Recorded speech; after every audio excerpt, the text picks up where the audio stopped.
Eh bien, yo tout le monde, c'est Bowser Bros. Et aujourd'hui, les amis, on se retrouve tout simplement pour une nouvelle vidéo sur une présentation de figurines. Voilà, ça faisait longtemps que j'avais pas acquéri une nouvelle figurine. Donc, c'est une figurine de chez McFarlane. Vous savez, mon amour pour les McFarlane, notamment avec la saga Assassin's Creed. D'ailleurs, j'ai une superbe collection. N'hésitez pas à aller voir. Toutes les vidéos sont dans des playlists sur ma chaîne YouTube. Enfin bref, on va commencer. Donc, c'est une figurine de Stranger Things, célèbre série Netflix hein, que j'adore, SF horreur un petit peu, de Eleven tout simplement. Donc, Punk Eleven à la fin de la saison 2 tout simplement. Donc, d'abord, avant de s'attaquer à la figurine, je propose qu'on regarde et bien, tout simplement et bien la boîte. Voilà. Alors, pour ce qui est de la boîte, on a une très belle image de la saison 1, alors que c'est Eleven de la saison 2. Voilà. Avec marqué Restricted Area, je sais pas si on voit. Donc ça a coûté 27,50 €. Donc c'est vrai que c'était un peu cher, mais c'est sympa. Donc on a Eleven, Will, Mike, on a Will version Upside Down. Ici on a Dustin, Lucas, ainsi que notre cher ami le Démogorgon. Voilà, petite boîte ma foi sympathique. On va passer maintenant à la figure. Alors honnêtement, j'adore les figurines McFarlane. Juste ce qui est dommage sur la boîte, c'est qu'en fait, c'est pas une boîte qui est vraiment refermable. Donc, ce qui fait que quand c'est ouvert, bah, c'est ouvert et après, c'est un peu moche. Donc, ça, c'est un peu dommage. Contrairement par exemple aux NECA dans le thème de l'horreur, hein, qui sont vraiment cool. Alors, on va sortir la figurine.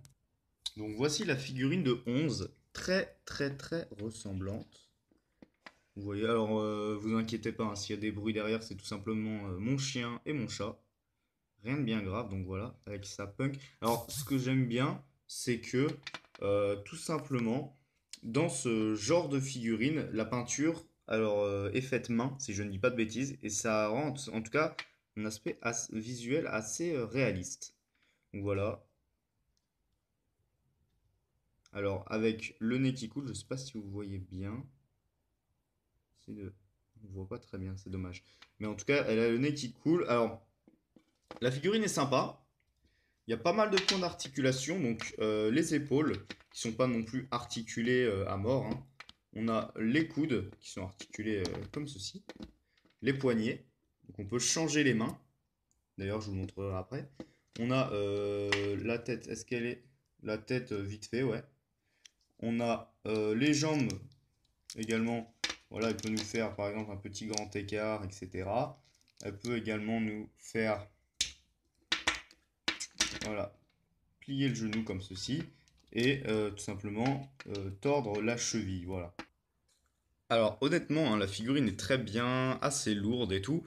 Le seul petit bémol, je trouve, ce sont les chaussures qui sont un peu grandes. Alors je sais pas si ça se voit sur la caméra, mais bon là c'est plus des pieds quoi, là c'est des panards hein, très clairement. C'est assez énorme, je trouve, un peu disproportionné à ce niveau-là. Sinon, je trouve que c'est plutôt bien fait, même de près ça passe. Alors évidemment, on n'a pas une luminosité, une qualité de la perfection, mais c'est plutôt sympathique. Donc on va essayer de changer les mains. Donc voilà la figurine. Tout simplement, je l'ai mis dans une petite pose. Donc les mains écartées, vous voyez, ça fait un assez bon effet hein, finalement.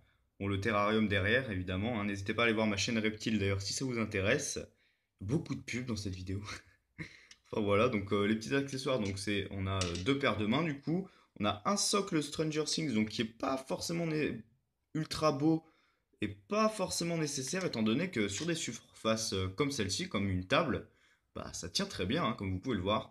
On a également le petit masque de bébé, donc qu'elle prend pour simplement faire des mauvais coups, on va dire, avec sa sœur 8, voilà, le numéro 8. Donc on va essayer de lui mettre le masque si c'est possible. Donc voilà ce que ça donne avec le masque de bébé. C'est assez étrange, donc on va l'enlever, hein, honnêtement, mais c'est plutôt sympa. Facile à mettre, plutôt facile à enlever. Bon, à une main, c'est pas ultra simple. Je trouve que le visage est quand même pas si mal. Et aussi, j'avais oublié de préciser qu'en fait, les genoux pouvaient également tourner donc, dans ce sens-là, pas seulement dans un sens. Donc c'est vraiment sympathique. Voilà. C'est vraiment une figurine très très sympa. Je suis très content de cette acquisition. Donc peut-être que j'en prendrai d'autres à l'avenir, hein. Donc voilà, je pense que cette vidéo est terminée pour le moment. Donc n'hésitez pas à lâcher un petit like si vous aimez cette Eleven, donc en mode un petit peu punk, fin de saison 2, moment très très très badass, hein, ce moment. Donc voilà, n'hésitez pas à lâcher un petit like, un petit commentaire, ça fera toujours plaisir. N'hésitez pas à aller voir mes autres vidéos, mon autre chaîne YouTube Bowser Bros Reptile. Et moi en tout cas, je vous dis bye et à la prochaine. Et surtout, suivez la chaîne. Allez, salut!